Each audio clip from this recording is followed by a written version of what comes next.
folks, this video I will be addressing a very sensitive subject between the nations of Japan and South Korea, and that subject happens to be the subject of comfort women.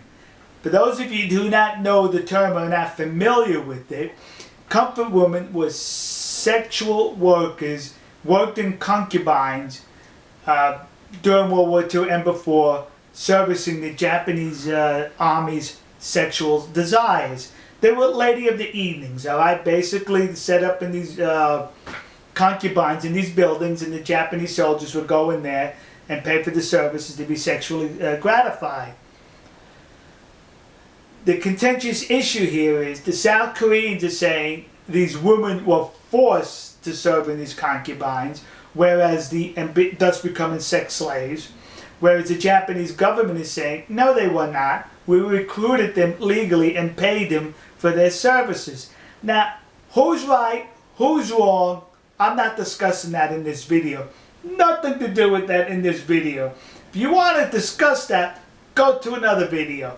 This video is about what happened subsequently with the treaties between the two countries. In the year 2005, it was brought to light that 40 years earlier, in 1965, there was a treaty, kids. Yeah! A settlement agreement between the nation of South Korea and between the nation of Japan.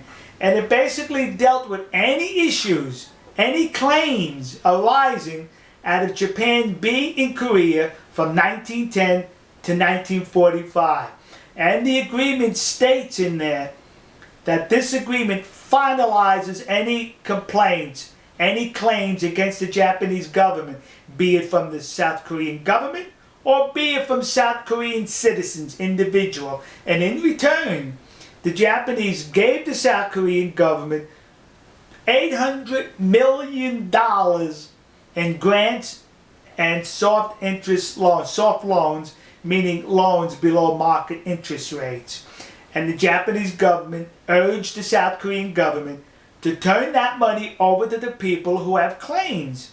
Well, the South Korean government said, that's right. They really said, really? They kept the money. They didn't put it in their pockets. They used the money for infrastructure and other government works. They did not turn it over to the people, but they agreed that no longer will the people or the government have a claim against the Japanese nation and people for what may have happened in Korea from 1910 to 1945. Guess what, kids? Now recently the South Korean government is saying, hey, wait a minute, kids. Let's look at that issue again. We need to pursue some more compensation from the Japanese government. To which I have to say once again, really? You signed a treaty. You got paid in that treaty. And in that treaty you said no more claims, be it from the South Korean government or the South Korean people. You negated future claims. But you know what someone in the South Korean government is saying about the reason why they're resurrecting this again, looking into getting more money from Japan?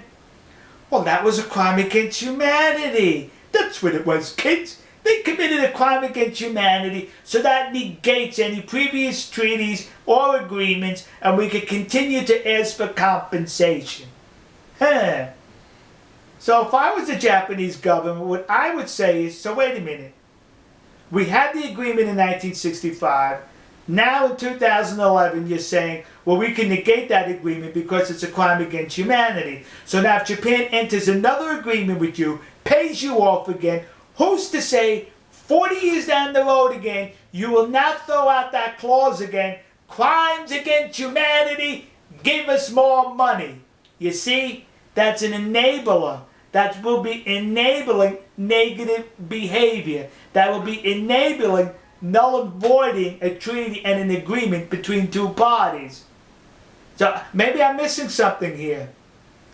But when an agreement is signed and money is given, that seals the deal, no matter what you label it 40 years down the road, because you could do that again 40 years down the road.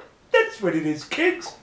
Please, what are your thoughts on the subject? And once again, this video has nothing to do with how those women were recruited into those concubines. Alright, we'll see you. God bless you. God bless America. And God bless the nation you happen to be in. See ya.